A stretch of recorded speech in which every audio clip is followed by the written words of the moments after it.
Chapter 5. Good Times. I can't concentrate at school. I've got one word whirling around every little squiggle and twist of my brain. Russell. I wonder if he's thinking about me. I think about him particularly hard in the last double lesson, art. We've got this new young ultra-hip art teacher, Mr. Windsor. I like him a lot, and I love all the stuff he tells us about the history of art and women painters and the changing ways women have been portrayed. I normally hang on his every word and try to impress him, but his voice today is like background buzz on a radio. I can't even get interested when he shows us some Blake watercolours and Picasso paintings of mythical creatures. Magda and Nadine like the Blake triple Hecate of three young women huddled together. Mr. Windsor says she's a goddess of the underworld, and then he flashes lots more Greek gods at us and amuses us with muses. Now, I want you all to draw yourselves as a mythical creature. Be as inventive as possible, says Mr. Windsor, handing out paper. You can use black ink and watercolour, like little Blakelets, or paint like Picasso. Magda and Nadine want to sellotape our papers together and do a joint Hecate. We can all draw her together, says Magda. Ellie can do the bodies, as she's the best at drawing, and then we'll each do our own heads, says Nadine. You sit in the middle. Ellie, right. I hesitate. I don't really want to join up with Magda and Nadine and do the Hecate. I rather fancy the muse theme. Ellie? Magda's staring at me. Ellie? Nadine's staring at me too. They're both looking bewildered. I feel mean. I don't want to hurt their feelings. Right. Who's got some sellotape then? I say quickly. Luckily, Mr. Windsor isn't keen on a mutual effort art either. No, you three, I know you're inseparable, but I'd sooner you each made a solo attempt, he says. I pretend to be disappointed like Nadine and Magda and settle down to my muse. I get so caught up in it that I don't chatter to the others. I don't even look to see what they are doing. Mr. Windsor comes and has a wander round just before the bell goes to see how our paintings are progressing. I like it, Nadine, he says, laughing. I stop and peer at Nadine's painting. She's drawn herself as a mermaid, her long black hair discreetly veiling her bare top, her jade green tail wittily tattooed with little navy sailors and anchors and ships. What do you think of mine, Mr. Windsor? Magda asks eagerly, looking up at him and batting her eyelashes. She flirts with any guy, great or small, old or young, gross or gorgeous, but she's always thought Mr. Windsor seriously special. He looks at her painting, and then looks at her like she's seriously special too. I crane my neck to see it properly. I know Nadine is nearly as good at art as me, but Magda's only fair to middling. Her drawing isn't that good, I suppose. It's just the idea. She's drawn herself as a phoenix, with a fluffy head of feathers, just like her own flame-red curls, and she's flying right out of a fire. What a great idea, Magda, says Mr. Windsor. I'm truly impressed. You two didn't just copy an idea like most of the others. You invented your own. We'll have both of these up on the wall. Now, Ellie, let's see what you've been up to. He stands behind me and is quiet for rather longer than usual. How strange, he says at last. Strange, says Magda, coming over to have a look. Oh, Ellie, it's ever so good. I wish I could draw like that. You look just like you, and the artist looks just like a certain boy we all know, says Nadine, giving me a nudge. Don't you like Ellie's painting, Mr. Windsor, says Magda. I wish I could draw like her. It's interesting, says Mr. Windsor. He looks closely at my picture of me, posing self-consciously while Russell sketches me. It's very similar to the Picasso he showed us, but his model was naked, and I'm obviously not going to portray myself without a stitch on. Come to think of it, the artist was naked too, but I'm certainly not drawing Russell Starkers. I suddenly wonder what he looks like bare and start blushing. Why did you draw yourself as a muse, Ellie? Mr. Windsor asks. I wonder what he's getting at. Does he think I'm pathetic for imagining I could ever be a muse figure? Perhaps he thinks it deeply sad that a plump, plain girl like me could ever inspire anyone to create worthwhile art. I know muses are meant to be a kind of beautiful, I mumble. It was just a bit of artistic license. Muses can look any way you want them, but you're the artist. You should be the one clutching the paintbrush, not the model staring into space empty-handed. I think he's paying me a compliment. I suddenly slot back into my senses. I turn my paper over, and for the 10 minutes left of the lesson, I do a quick sketch of Magda and Nadine, and me as Hecate. Me wearing my glasses and looking earnest, Magda with her head on one side in a flirty fashion, and Nadine gazing dreamily into the distance. Magda and Nadine have a happy giggle, and Mr. Windsor grins. We'll put that one on the wall, okay? He says, as the bell goes. Home time. Off you go, girls. He doesn't need to tell me twice. I can't wait to see Russell. Nadine's eager to be off too, but Magda's hanging about, watching as Mr. Windsor gathers up his stuff and fumbles for his car keys. Oh, sweet. I like your Teletubby keyring, Mr. Windsor, she says. Tinky Winky. Whoops. Where's your handbag? You're a cheeky girl, Magda. It's a good job I'm such a laid-back, tolerant teacher, says Mr. Windsor, trying to shoo her out of the classroom. You're not like a teacher at all. Well, not like Mr. Prescott and Mr. Daleford and Mr. Pargeter. I can't imagine them with Teletubby keyrings. It's not exactly the coolest of icons, says Mr. Windsor. Are they your favourite telly programme then, Mr. Windsor? Do you watch it again and again? Magda asks. I'm telling you again and again, it's time to go home. You're quoting that little Andy Pandy now. My nan used to watch him, says Magda, and my mum loved the clangers. Do you have little kids who like the Teletubbies then, Mr. Windsor? Little kids? I'm not even married. Now buzz off, the lot of you. Magda buzzes at last. She practically skips out of the art room and out into the playground. Did you hear that? You too. He's not married. Magda, are you crazy? Magda, you can't go after Mr. Windsor. Why not? How old do you think he is? Only 20-something. That's not really old, is it? You are crazy. Anyway, I've got to run, I say quickly. I'm seeing Russell at McDonald's, and I can't bear to be late, or he'll think I've stood him up. Oh dear, I'm starting to feel a bit left out here, says Nadine. First there's you, blowing hot and cold over this Russell, Ellie, and now Magda's suddenly gone totally bananas over Mr. Windsor. I'm the only sane one left. Cheek. Look at the way you were with Liam, I say.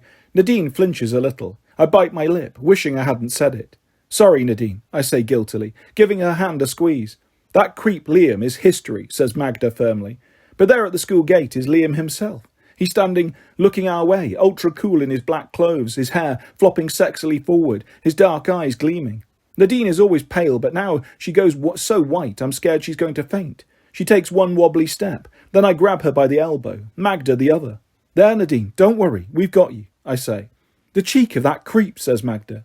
What's he doing here? Nadine whispers. He shouldn't be allowed to hang around our school, I say indignantly. We ought to tell Mrs. Henderson. Yeah, you know what a fierce feminist she is. She'd take aim with her hockey stick and give him a swift crack right where it hurts, says Magda, chuckling. Nadine certainly isn't laughing. Do you think he wants to talk to me? She says. Well, you're not talking to him, says Magda. Don't worry, we'll walk you straight past him. Don't even glance in his direction, I say. But Nadine can't seem to take her eyes off him. You don't want to see him, do you? I say. Oh God, Nadine, think about the way he treated you, the way he treats all the girls he's been out with, says Magda. I know, says Nadine. Okay, we'll walk straight past, quick. We start walking across the playground, nearer and nearer. Liam is looking straight at us. His blue eyes are boring right into Nadine. Take no notice, no matter what he says, Magda hisses. Remember Claudie. Don't even think about him. He's not worth it, worth it, worth it, I sing softly. Nadine takes a deep breath and walks on. She doesn't make a sound, but her lips are moving. I think she's muttering Claudie's song under her breath. We draw close, swinging sideways out the gate, the three of us marching in unison, like we're joined at the hips, a walking manifestation of Hecate. Hi, Nadine, says Liam. He ignores Magda and me. Like we're Nadine's walking sticks, we do our best to prop her up. She doesn't say a word. She doesn't even glance in his direction. We walk her past him and hurry her up the road. He's still staring after us, says Magda. Let's hurry. We practically sprint to the corner. Magda peers back breathlessly. It's okay. He's still standing outside school. The nerve, mind you. I do get what you saw in him, Nadine. He is gorgeous. Look at his bum in those jeans. Magda, stop being ridiculous, I snap. Nadine still says nothing. Nadie, are you all right? She gives a little nod. You don't still have a thing about him, do you? He's history, like Claudie sings, Nadine insists. Isn't it good my dad got tickets, says Magda, quickly steering the subject away from Liam. They were very nearly sold out too. It's on the 29th. That's the Friday night. We'll have a great girly night out. Yeah, it'll be fantastic. I can't wait, I say. Claudie wouldn't waste her time on any guy who used her, Nadine mutters. Too right she wouldn't. She wouldn't waste her time. The word time makes me glance at my watch. Oh, help. I can't be late. Look, I have to charge off to McDonald's to see Russell. Is that okay?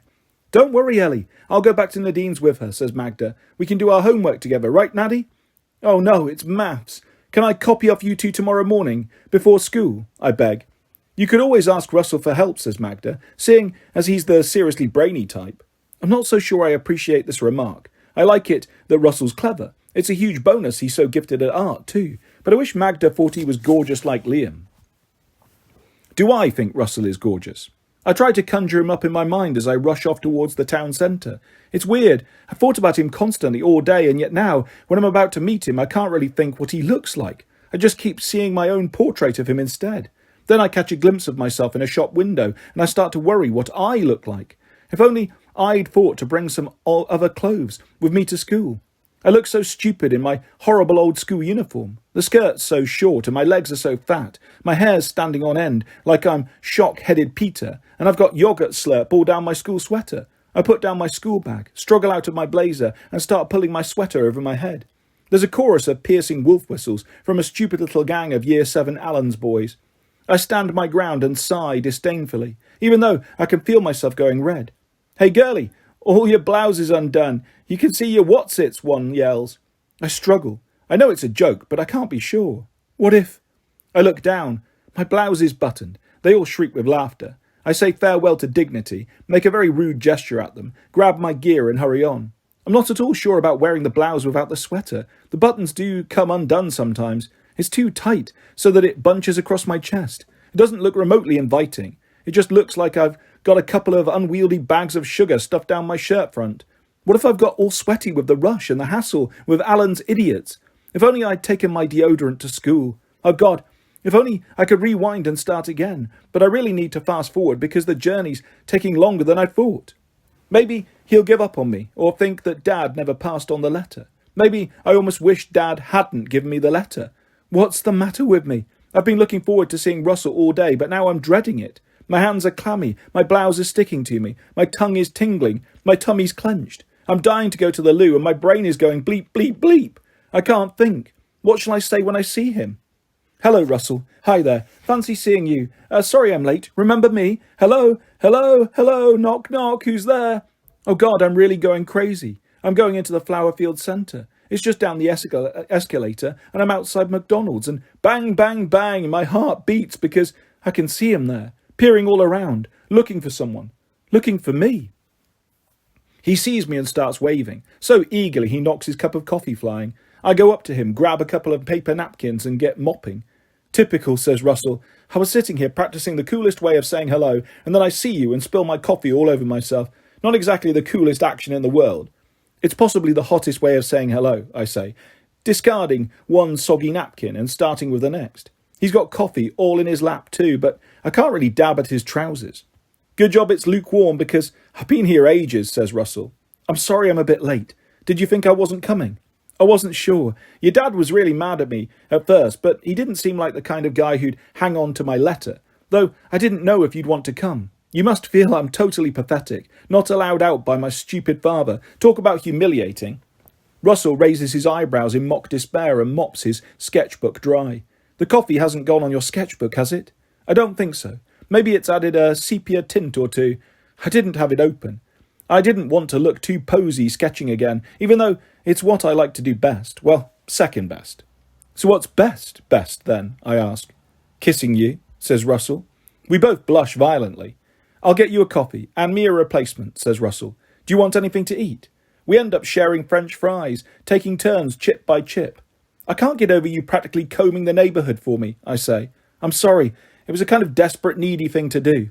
"I think it was seriously romantic," I say. "Yeah, like it's seriously romantic, not even to be allowed to ask you out just now because my father's such a stupid, mean old fart," says Russell. "Well, he can't physically stop me going out and doing what I want. I mean, I'm stronger than him for a start. But he says I can't live there if I don't accept his ground rules. I don't want to go back to living with my mum either, because she and my sister have this all-girls-together thing and all they seem to do is slag off Dad. And if I do any totally normal bloke thing, like leave the toilet seat up, then they go on about it. About me being just like my father, which makes me so mad. It's like there isn't any ideal home. When Mum and Dad first split up, I used to shuttle between them. 1 week with Mum, then I'd pack my little suitcase and go and have 1 week with Dad. I read a book about a girl like that, I say sympathetically. It must have been really hard on you, Russell. Maybe I'm just exaggerating my situation to get you to feel sorry for me. Okay, you're allowed to do that, just so long as you let me bang on about my problem family.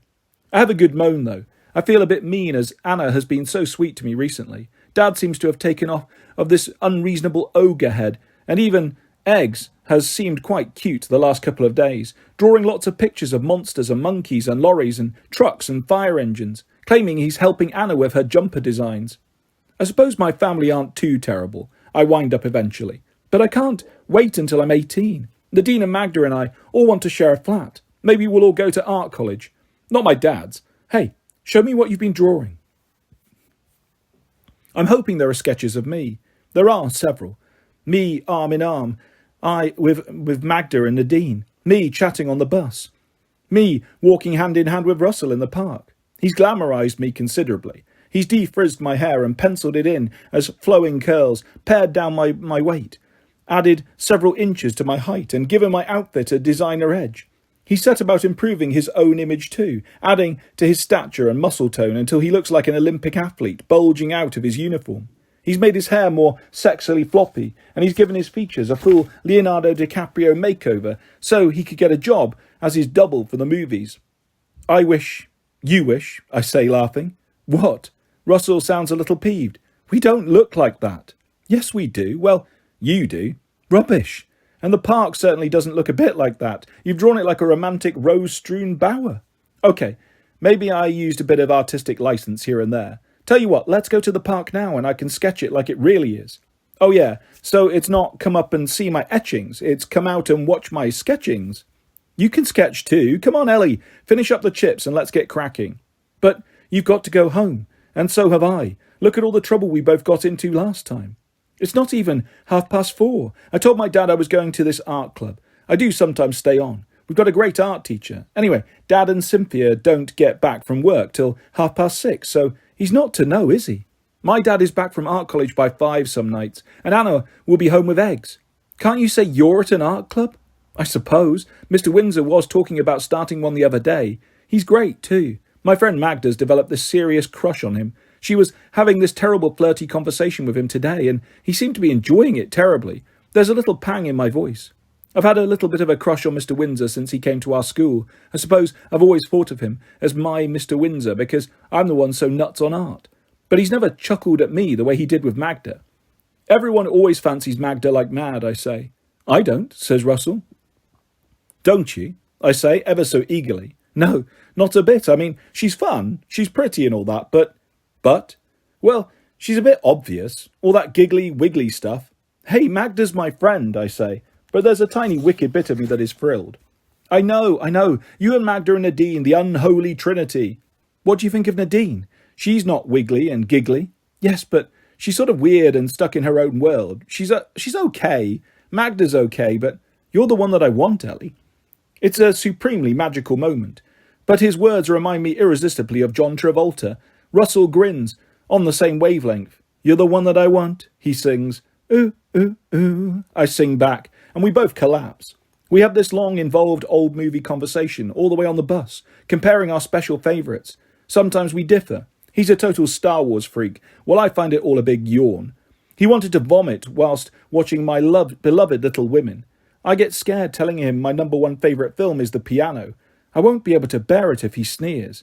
The relationship between Flora and Ada is just the way I remember it between my mum and me. But Russell says it's one of his favourites too because it's so strange. Those poke bonnets and crinolines and the piano on that bare beach are such haunting images. Russell is obviously into film theory. He's predictably a Tarantino fan. He starts the little riff about McDonald's in Europe and he's impressed when I chant along with him. Then we rewind to the start of the movie and do the stick-up scene. We get a bit carried away, and this little old guy at the front of the bus jumps up like it's really a stick-up, and a fish-faced middle-aged lady tells us to mind our language. It's just as well it's my stop next. We're still giggling when we get to the park. We're both hoping it might have turned into the magical glade in Russell's sketchbook, but it's just the scrubby old park, totally unromantic in the daylight, with toddlers howling, mums shouting, an old vagrant muttering, torn Magnum wrappers flapping in the breeze and dog dirt in the grass. Not a haunting image, I say. We'll go over by the trees, says Russell. But there's a little group of guys, one with his hood up, several looking shifty. There seems to be an exchange of hard cash for equally hard drugs. Maybe going over by the trees isn't such a good idea, says Russell. So where can we go? We end up walking out of the park and down to the old allotments. Someone has planted cabbages. Their sour reek fills the air. We stand looking at each other, breathing shallowly. It's hard knowing how to start kissing in broad daylight, especially as there are several old chaps and a girl in dungarees digging their allotments. Russell glances around and then closes in on me. His eyes morph into one as his lips touch mine. His head is at a slightly awkward angle, so my glasses get pressed into my nose. But then the kiss takes over and my eyes blur and the cabbages turn into great green roses and the shouts and yells sound sweet as birdsong. We're going to lose track of time all over again, I say, when we eventually draw breath. Who cares, says Russell, and kisses me again.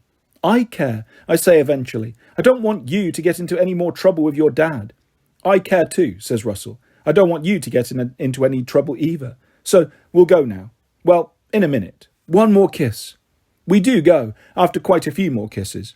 Russell sees me right to my front door and we arrange to meet tomorrow. Same time, same place, same boy and girl, same love story. I waltz indoors, sure that Anna will take one look at me with my wild hair and shining eyes and flushed face and swollen lips and start to create. But Anna is busy with her own creating, crawling around on her hands and knees on the living room carpet, matching up pieces of sweater, while the kitchen table is covered in potential designs. Eggs is sitting cross-legged in a corner, a huge toffee in his mouth, clamping his teeth together. He is also creating, with needles, fat as crayons and scarlet, triple knitting wool. Ook, Ellie, he says, dribbling toffee slurp down his chin. I can knit. Good for you, Eggs. I wish I could knit, Anna says. Dear goodness, what have I taken on, Ellie? I must be mad. You wouldn't be an angel, would you, and help me come up with one or two more designs? How about an angel design, then? An angel motif on the front, little gold lurex halo, wings and some fancy overstitch to look like feathers. And then a little devil on the back with silver lurex horns and hooves. Oh, Ellie, that's brilliant. I help Anna all evening, the good girl daughter with ultra-amazing original ideas. Dad comes home, pats me on my unruly head and delicately inquires if I've had a brief tryst with Russell. In McDonald's, yes, I say. Ah, love amongst the Big Macs, says Dad. Well, just so long as you're home for tea, good girl. I'm enjoying this new role no end. Maybe I finally sussed out a way of having a great time and being a good girl. Magda and Nadine seem intent on being bad girls. At school, the next day they listened to my detailed account of my meeting in McDonald's with my boyfriend, Russell, but they both seem gently distracted. I'm all set to show off just a little weeny bit at going home time because I have another date with Russell, but neither Magda or Nadine seem interested. They have other plans. Magda hangs back when the bell goes, telling us she has things to do and suggests we hurry on homewards without her. We blink at her. What things? What are you up to, Magda? Magda looks shifty. Okay, I'm just going to hang around here until Mr. Windsor materialises. Oh, Magda, you are a fool. He's a teacher. I'm not a fool. I seriously think I could be onto a good thing. And it's great that he's a teacher. Who wants to waste their time with schoolboys? Then she catches my eye. Sorry, Ellie. I wasn't getting at you and Russell. I know, I say, though I rather think she was. Nadine and I can't persuade her to come along with us. She's mad, I say crossly. She's making a complete fool of herself, and if Mr. Windsor would seriously consider a little fling with Magda, he'd lose his job for a start. Says Nadine. She isn't really concentrating. We go out into the playground. Nadine starts. I suddenly realise what's preoccupying her. Liam is waiting by the gate again. Oh, I say, don't worry, Naddy, I'm here. She's not even listening. I look at her flushed cheeks. Maybe she doesn't want me here. Nadine, don't look at him, come on. What's he doing here, says Nadine. Well, it's obvious. He's hanging around trying to get you to go out with him again. I loved him so much, Nadine says softly. He was so gentle, so romantic at first. Yes, but look what he was really like, Nadine. Are you crazy? Stop looking at him. She suddenly gasps. What is it now? I take hold of her arm. She's trembling. He's not here to see me, Nadine says. Look. I turn and see Liam waving to someone. A little blonde girl in year 8 is rushing across the playground towards him. Oh my God, I say. He's the absolute pits. Come on, Nadine. But she pulls away from me, still staring at Liam and the little year 8 girl. He's kissing her now. He is disgusting. He's doing it deliberately to hurt Nadine, and it's working. She's looking absolutely stricken. Please, Naddy, come away. I've got to see him, she says. What? You're mad. Let me go, Ellie. Don't be so stupid. Just come with me. Please, I'm begging you. He's not going out with her, says Nadine. She starts walking towards them. Nadine, I yell at her, furious she can be such a fool. She turns, shakes her head at me, and then goes on walking Liamwards. I can't stand it. How can she be such a total idiot? I ought to go after her. I should haul her away from that creep and keep her locked up until she comes to her senses. But she won't listen, and I'm already late. I've got to go into town to see Russell. I try one more time. Nadine, please. It's a waste of breath. She doesn't even turn around this time, so I tell myself there's nothing else I can do. I go off into town to meet Russell. But my heart's thumping all the time, and inside my head there's this horror video playing of Nadine and Liam leaving the sad little Year 8 girl and going off alone together. Why do I feel so guilty? It's not my fault. I'm not going to think about Nadine anymore, or Magda. I'm just going to concentrate on Russell. He's waiting for me in McDonald's. He's already bought French fries and arranged a few on a napkin so that they spell out Hi XXX. He leans over towards me and I wonder if he's going to give me those 3 big kisses here in McDonald's. But there are some other Halmer High boys over by the water fountain, and Russell quickly veers away from my lips and nods his head at me instead. I nod back. Russell nods again gratefully, like we're both auditioning for Little Noddy. Then I slide into the seat beside him and snaffle chips and start telling him all about Magda and Nadine and how they've both suddenly gone crazy. Russell listens for a little while, but then he starts fidgeting. Never mind Magda and Nadine. Tell me about you, Ellie. So I tell him stuff and he tells me stuff, and we compare the craziest things like our favourite outfits when we were little kids. I had these terrible pink girly leggings with a pink flowery little top that I pretended was my special ballet dancer outfit. Russell had a favourite pair of jeans that he wore every day for months until they fell apart. Then we talk about our favourite places. He likes fairgrounds and I like beaches, and we both love whippy ice cream. As I've snaffled more cash from Anna, I treat us to McDonald's ice cream with chocolate sauce. Then we get on to the wondrous world of favourite chocolate bars, swapping passions. It's as if we're best friends. Not just boyfriend and girlfriend, it's just great. After a while, Russell gets a bit fidgety and indicates that it would be even greater if we could enjoy another love in the allotment session. I don't want to look too eager, so I demur a bit. But I'm quite keen for us to be alone together too. The park is overrun with little kids playing footy, but this time the allotments are empty, apart from a homespun scarecrow who waves his stick arms at us. We take no notice. We take no notice of anything else but each other. I don't even think anymore. I just feel. Then I do have to start thinking because it's feeling so good that I'm losing all common sense. No, Russell, stop it. He does stop, though he tries hard to persuade me to carry on. I suddenly think of Nadine and Liam and wonder if they're currently involved in similar scenarios. It makes me a little more understanding, though I'm sure Liam is just using Nadine. Then I wonder if Russell is just using me. What's up, Ellie? Russell says, kissing my neck. Nothing. Well, I was just thinking about Nadine. Russell sighs. You're always thinking about Nadine or Magda. No, I'm not, I say, although I've gone off on a Magda tack now, and I wonder if she's followed Mr. Windsor all the way home and asked herself in for coffee. Maybe they could be similarly entwined on Mr. Windsor's sofa. The thought is so bizarre I burst out laughing. What's funny, says Russell, trying to draw me even closer. Nothing. It's just Magda has the thing about... Magda, says Russell.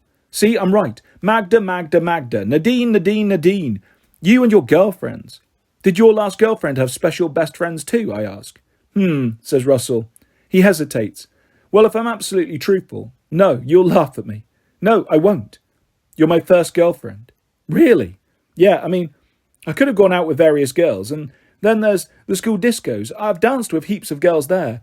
Hey, Ellie, there's a special big dance coming up because it's the school centenary. They're trying to make it like a June ball at university. You know, a meal, 2 bands, a bouncy castle, maybe fairground rides. Will you come? Sure, though, what if you're still grounded? Oh, it's not till the end of the month. Dad will have calmed down by then. And we're all expected to go, partner or not, but it would be simply great if you'd be my partner, Ellie. Do I have to wear a ball dress or all low cut with a sticky out skirt? Oh no, well feel free to go for a little low cut number. You'd look really terrific, but no sticky out skirts, just something maybe slinky? Me? I can't stuff myself into a slinky little number. I'd look positively obscene. I mentally rifle through my entire wardrobe and start to panic. I'll have to see if Anna will fork out for something new. But what? I ponder long and hard, though it's difficult to concentrate while Russell is kissing me. After he's walked me home, I'm supposed to be settling down to my homework, but I design and discard a dozen different outfits instead. Anna looks over my shoulder. They're great designs, Ellie, but they're all far too sophisticated. The jumpers are very much for the under-10s.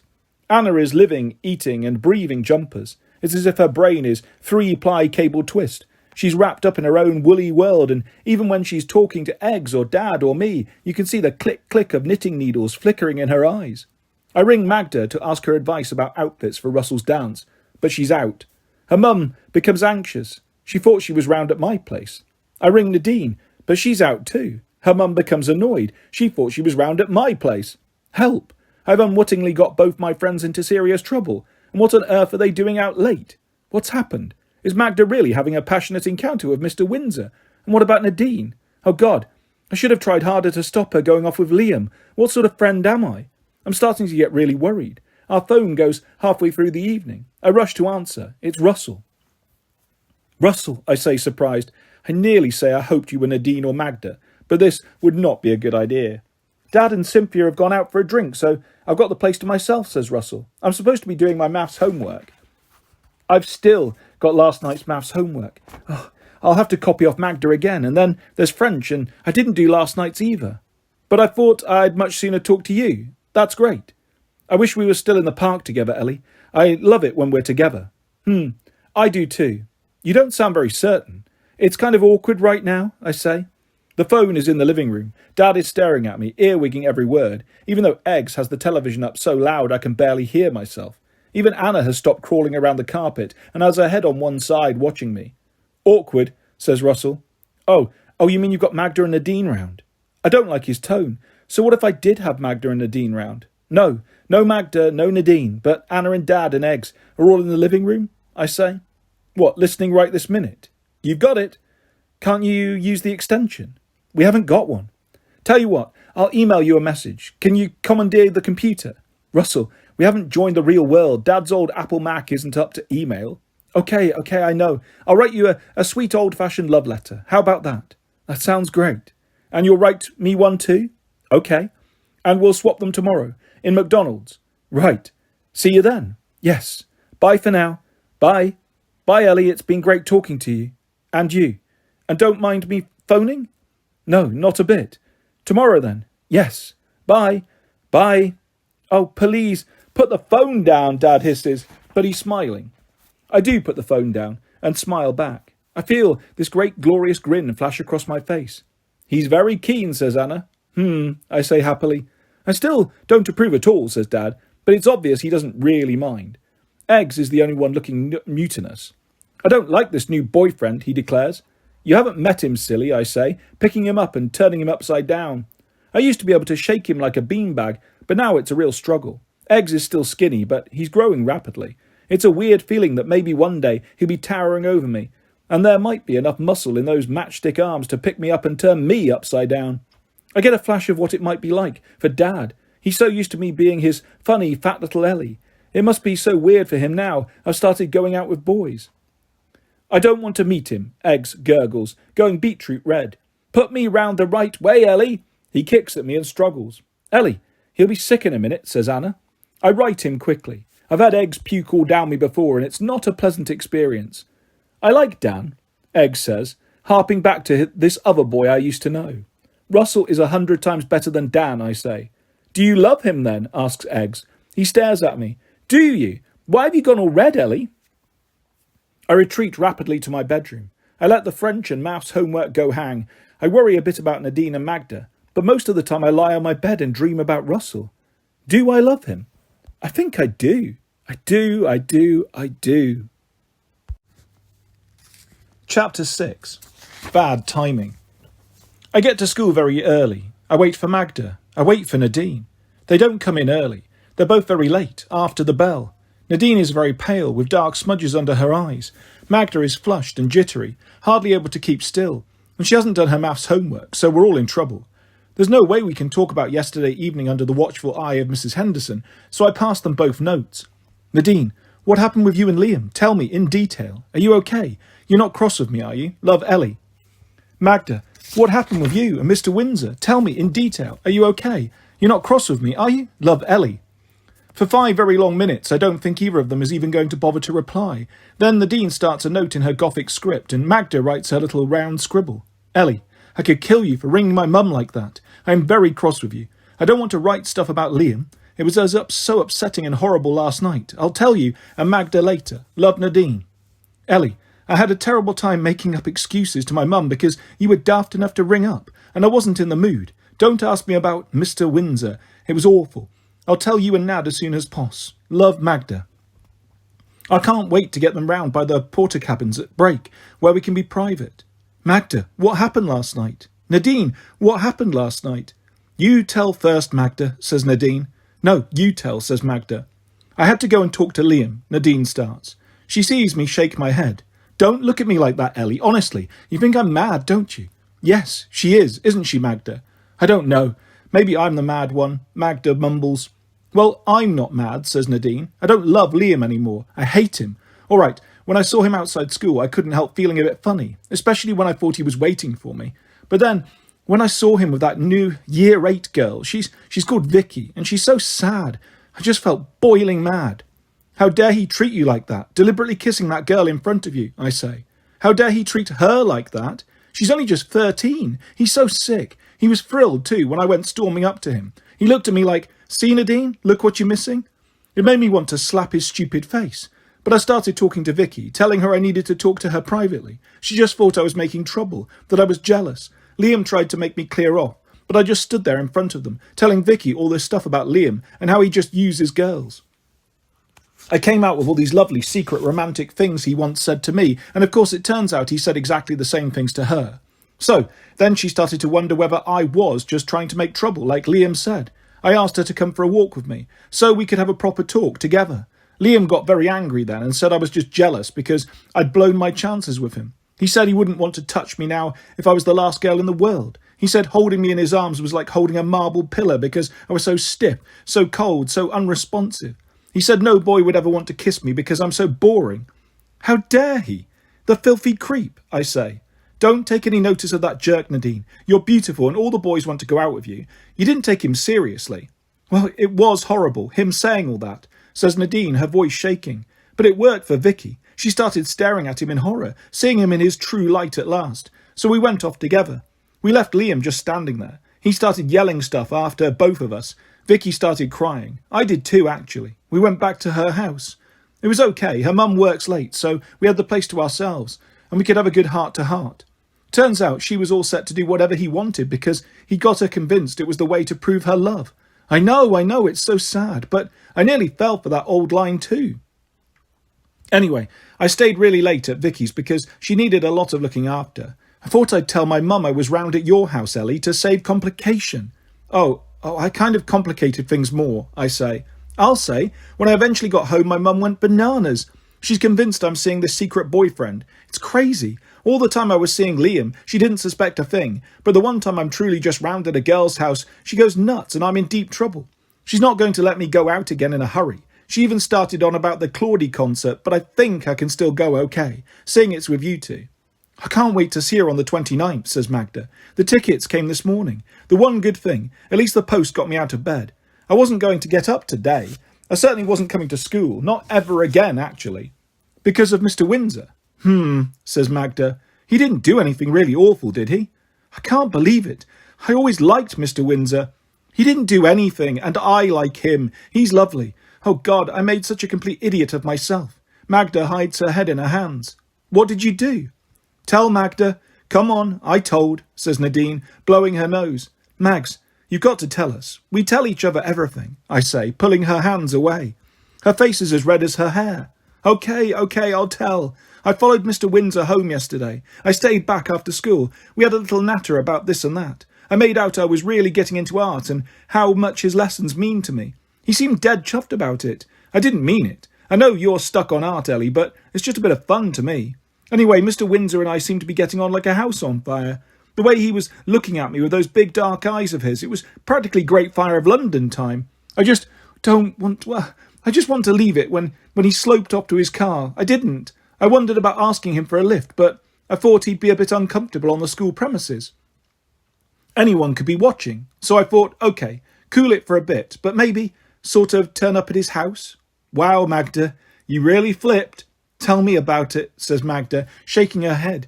You didn't go to his house. I did. Well, his flat. It's fabulous too, just the way you'd imagine. This big airy loft space in one of those converted warehouses near the river. It's not fair. Why does everything about him have to be gorgeous?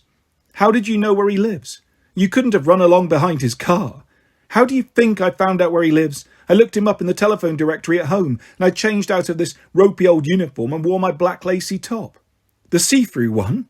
Well, I had my bra on and my black trousers, the brilliant ones that kind of show off my bum, and my red sandals with the high heels to show him I don't have to look like a boring little schoolgirl. I'll say. I made out to Mum that you'd set me up with this double date, Ellie, with your Russell and some mate of his. I warned her I might be late back, and then I got the bus over to the river. Your mum didn't mind you going out late. Your mum didn't mind you going out at all, all tarted up and glamorous. Mum's reasonably cool about it. She's always trusted me, until you phone up, Ellie, and blow the whole thing. I wasn't to know, was I? But I'm sorry all the same. I know. Anyway, I found the right block for Mr. Windsor, and there's this entry phone thing. I hung around for a bit, wondering how I was going to announce myself. To be absolutely truthful, I very nearly chickened out at that stage. If only I had. Magda, I just can't believe you had the nerve. I must have been completely crackers, okay? I announced myself over his answer phone. Sort of, hi, it's Magda here. And then I waited. Mr. Windsor says on the intercom, Magda who? Which didn't exactly help my self-esteem. But then I thought he was maybe acting dumb deliberately to be cautious. After all, there aren't that many Magdas around. I said I was Magda from school. He just said, oh, sounding amazed. I mean, we'd been chatting away only an hour or so before. I wondered if he was ever going to invite me in, so I spun him this story about some dodgy-looking guy I thought might be following me, so he buzzed the door release. I went rushing up the stairs, and there he was, standing by his front door, looking really anxious. He asked all about the dodgy guy and said it was okay. I'd maybe been imagining it, but could I come in and wait for just a bit, to make sure he was gone? He still hesitated, looking like he hardly recognised me. I suppose he's so used to seeing me in my dreary old school uniform. He asked what I wanted. I said I wanted to talk to him. He said maybe I'd better talk to him at school and said I really needed to talk to him now, so he let me in. Though he sort of edged round me and kept well away, as if I had a filthy cold and he was scared of catching it. I was really bowled over by his flat. It's ultra cool, polished bare boards, very minimal chic. Not much furniture at all. He had one of those bashed about metal sculptures in a corner. The walls were the only crowded bit. Paintings, all his. What were they of? I couldn't help envying Magda terribly. I'd give anything to see Mr. Windsor's flat, especially his paintings. I don't know, women mostly. What, portraits, full length, nudes? Ellie, as if it matters. Get on with the juicy bit, Magda, says Nadine. It matters to me, I say. What style, Magda? Sort of realistic, but a bit splotchy, Magda says vaguely. What kind of colours? Darkish, I think. I don't know. I made out I was looking at this one painting, a woman in a blue dress. Okay, Ellie? And I said stupid stuff about it being a happy picture, and it made me think of the seaside. It was just because the woman was wearing a sundress and she looked like she had a tan, but it turned out it was a lucky guess because he'd painted it on holiday. He burbled on about the quality of the light, blah, blah, blah, but I just wanted to know who the woman was, but I didn't like to ask in case it sounded crass. I wish I had, then I could still have got out of there without looking a total fool. What did you do? I'm going nuts with the suspense, says Nadine. So I sit down on the sofa while Mr. Windsor's still nattering on about his old painting, and gradually his voice trails away, and he asks me why I've come round. So I say, ever so casual, that I was meeting someone else later, but I'd been told he lived in these flats down by the river, so I thought I'd just pop by, like you do. He still seemed a bit fazed by this, and asked who had told me where he lived, so I just laughed and wouldn't tell him. Then he asked who I was going to be meeting, and I laughed some more and said I didn't want to tell him that either. He went off at a bit of a tangent then, asking me ever so seriously about who I was going out with. I thought he was maybe a teeny bit jealous, which was simply great, so I hammed it up a bit, and he got even more serious and seemed to think that I'd come round to discuss this mythical boyfriend with him. He said perhaps I was getting more involved than I really wanted, and though he was flattered, I wanted to discuss it with him. Maybe I'd do better talking things over with some other teachers, like Mrs. Henderson. Dear God, imagine discussing your love life with Mrs. Henderson. So I said, oh God, I said, what did you say? I said I wanted to discuss my love life with him because he was my love life. Magda mumbles, ruby red. You didn't say that. You're kidding, right? I wish I was, but I did say it. I must have been barking mad. Woof, woof, Magda says. It was just I thought we'd be pussyfooting around all evening. Oh, help. First it's dogs, now it's cats. I'm going completely batty. There you are, bats. Magda, calm down, take a deep breath, and now tell us what Mr. Windsor said.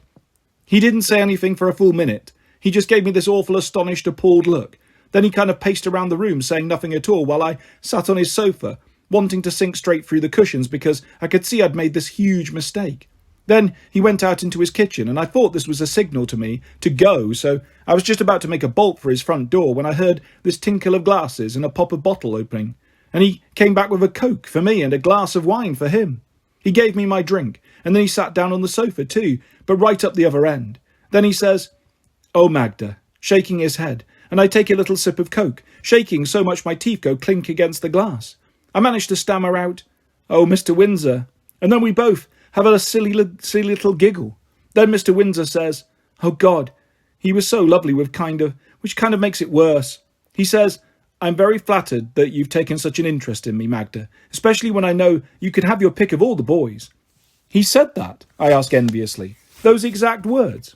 "Yep," and he went on, "You don't want to waste your feelings on a boring old teacher like me." So I dared pluck up the courage to tell him he was the least boring man I'd ever met, and he said I was a very sweet girl to say so. But by next week or the week after I'll be totally fed up with him, and I'll just look back on this as a fleeting crush. I said I didn't think so, and then I asked him to tell me why he wasn't interested. Was it just because of the school thing, or didn't he like me at all? And he said he liked me a lot, but probably not in the way I meant. He said I was way, way, way too young to be involved with a guy in his 20s, and certainly he'd never be unprofessional enough to have any liaison with any pupil, even in the sixth form. And then he said, and my girlfriend wouldn't be too happy about it anyway. He's got a girlfriend. They live together. It's actually her flat. She's in advertising, and I think she must make a lot of money. He showed me this photo of her. It's not fair. She's gorgeous. This black girl with a face like Naomi Campbell and the most amazing long hair. She's called Miranda, and when he says her name, his face goes all soft, and it's obvious he's crazy about her. Magda sighs. Nadine sighs. I sigh. He suggested I stay and meet her. He even asked me to have supper with them, but I couldn't face it, so I made out I really did have this date with a boy from Halma High, and then I apologised for making such an idiot of myself. He said, "Don't worry about it, Magda. We'll both forget this ever happened." But how can I forget? How can I ever face him? Every time we have art, I'll have to skulk in the toilets for the whole double lesson. The bell goes, and we go back into school, and there's Mr. Windsor coming along the corridor towards us. "Oh no," says Magda. "Quick, hide me." We can't drape ourselves around her or squash her up small in our school bags, so there's obviously no way we can hide her. I link into her arm on one side and Nadine does the other, and we carry on walking up the corridor. Mr. Windsor saunters along like he doesn't have a care in the world. When he draws near, he gives us all his normal cheery smile. "Hi, Ellie. Hi, Magda. Hi, Nadine," he says, and then he strolls off. "Phew," says Magda, breathing upwards so sharply she ruffles her fringe. "What style," says Nadine. "He acted like it never happened." "Maybe it didn't," says Magda. "Maybe last night was just a mad delusion on my part. Perhaps I dreamt it all." "I wish my evening was only a dream," Nadine says sadly. "But you acted wonderfully. You looked after Vicky and you stood up to Liam and showed him just what you thought of him," I say, giving her a hug. "You don't think I'm all cold and boring, do you?" Nadine says. "Of course not. And boys will like kissing me." "Nadine, you just wait and see. I'm sure you'll meet someone very special really soon," I say. "I predict it." "Predict someone special for me too, Ellie," says Magda, sighing. "Okay, someone special for both of you. Now cheer up, right? Big smiles." Magda bares her teeth at me. "It's all right for you, Ellie. You've got Russell," says Nadine. "Yeah, right. I've got Russell. But he's nowhere near as important to me as you two," I say, and I mean every word. But when I meet up with Russell in McDonald's after school, I forget all about Magda and Nadine. Russell's bought me a little present. It's in a little black box, a jewellery box. I open it, my heart hammering. "Don't worry, it's not a seriously heavy commitment present. It's not like a ring or anything," Russell says quickly. "It's 2 little pearly daisy-shaped hair slides, very delicate and utterly delightful." "I hope you like them," Russell says. "I thought they'd look good in all your lovely curly hair, but don't feel you have to wear them if you don't want to." "I do want to. They're wonderful." "You honestly like them?" "I spent ages looking at all this hair stuff. The girl in the shop kept giving me these weird looks like she thought I was shopping for myself and rushed off to Madame Jojo's of an evening. Here, shall I help you fix them? I just love your hair, Ellie. It's so springy." Kind of exploding mattress springy, But I'm ever so glad you like it. I've always hated there being so much of it, all frizzy curls. I've always wished I had hair like Nadine's, smooth and glossy and gorgeous, but of course mine couldn't ever go like that. I could try having it very short like Magda. Do you think it would suit me?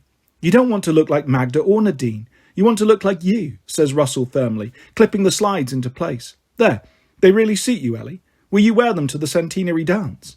You bet. In fact, I've got this pearly grey silky top. I could wear that. It's sort of slinky. Sounds great. I got the extra ticket today. My dad coughed up the cash. He's mellowing considerably. I've told him all about you. Well, I made out my art teacher is a mate of your art teacher, and they were both comparing notes on the brilliance of their pet pupils, etc., etc. I thought it would go down better than saying we met here. Dad has a seriously weird problem about me hanging out at McDonald's. Anyway, we're all set for the dance on the 29th. The 29th, I repeat. Why is that date so familiar? Why do I suddenly feel anxious? The 29th, I say yet again. That's not a Friday, is it? Yes, why? Oh God, I know why. I'm supposed to be going to a Claudie Coleman concert on the 29th. Oh, Ellie, can't you go another night? I think she's only doing the one gig. Claudie Coleman, the singer with the red hair. Yeah, I like her too, but she's always doing concerts. Couldn't you go another time? Please, Ellie. Well, it's just, you see, Magda's dad got the ticket specially. Magda again? Don't say it like that. Russell, please. Look, I can't really back out now and let her down. I bet Nadine's going too. Yes, she is. So Magda and Nadine can go together. It's not like you're leaving one on her own. Yes, but, well, we were all three going to have this girls' night out. Oh, so they're more important than me and my dance? No, of course not. I'm starting to panic. I was so happy just seconds ago, loving my beautiful pearly hair slides, thrilled to bits that Russell had bought them, especially for me. Now I feel the slides are digging directly into my head and I can't think straight. I take Russell's hand, though I'm extremely conscious of all the kids milling around us in McDonald's. Russell, you're much more important. You know that.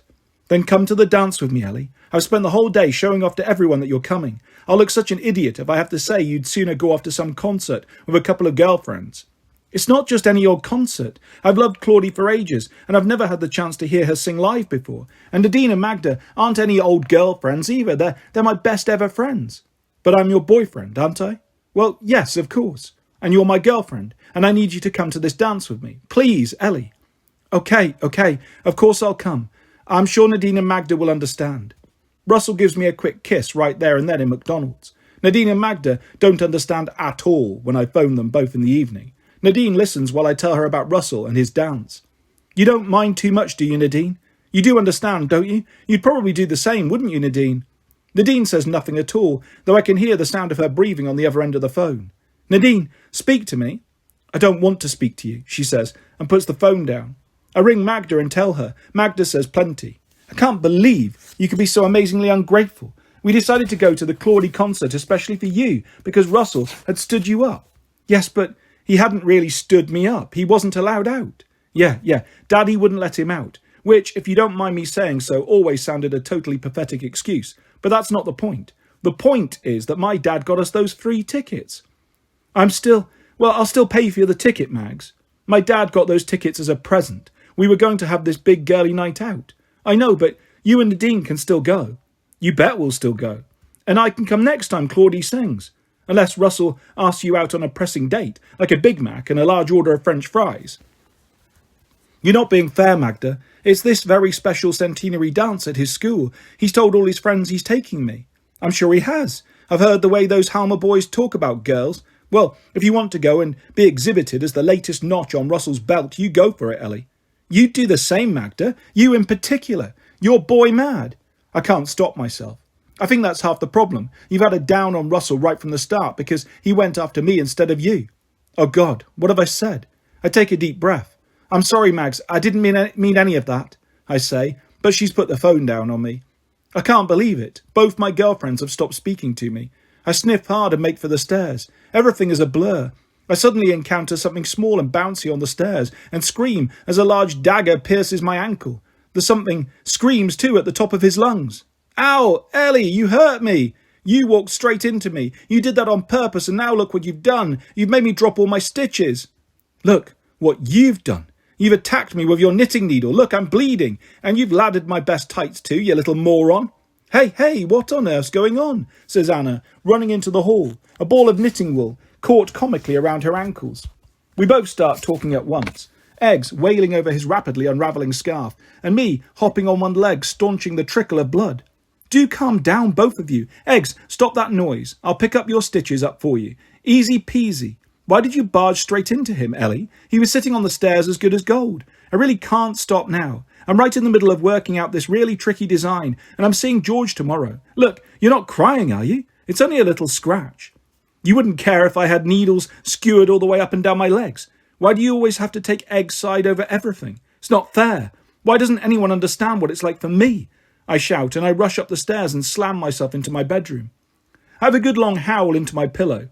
When I've got to the choked up, gulping, badly in need of tissue stage, Anna comes into my bedroom with a box of Kleenex and a cold flannel. You could at least knock, I grumble, but I let her mop me up. Then she sits down beside me and puts her arm around me. I hold myself stiff for a moment, but then relax and lean against her. Okay, Ellie, tell me, Anna says gently. Nadine and Magda aren't speaking to me, I sob. What's happened? Come on, don't cry so. Don't worry, you'll make it up with them. You'll always be best friends. Not anymore, I gulp, and I tell her everything. Poor old Ellie. This is big problem time, Anna says, when I've gone through the whole thing. Choosing between girlfriends and boyfriends is always very tricky. It's not fair. Why can't they all be friends? I wail. I thought Magda and Nadine would understand. I mean, this is a very important dance for Russell. It would be pretty magic to go. And he bought me these little pearly hair slides, look. Yes, they're lovely. And Russell sounds lovely too. And after all, he asked you to the dance first. Well, no. Actually, he didn't. I arranged to go to the concert first. So why didn't you tell him about the concert when he started telling you about the dance? I didn't take in the date. You know what a dilly dream I can be about stuff like that. You're telling me. So what are you going to do? I don't know. I didn't realise how horrid it would feel, Magda and Nadine turning on me like this. It's not fair. They both put boyfriends first. Nadine did when she was going out with horrible Liam, and Magda did when she went out with that creep Greg. Ah, says Anna. So what does that tell you about boyfriends and girlfriends? Boyfriends aren't usually permanent, even though you might be crazy about them at the time. Nadine and Magda and you have a very special friendship. I think that's maybe why all the boys get threatened by it. So you think I should turn Russell down? I don't know. It's difficult. I don't think there are any rights or wrongs. Which do you really want to go to, Ellie? The concert or the dance? I want to go to both, I say. I want to keep in with Russell and please him. I know the dance means a great deal to him. But on the other hand, Magda did suggest going to the Claudie concert to cheer me up. And now she's the one who needs cheering up, and Nadine too. Oh, Anna, I can't go to the dance with Russell. Do you think he'll ever understand? No, but you'll just have to try to make it up to him in some way, says Anna. She sees my expression. Not that way, she says, and we both burst out laughing.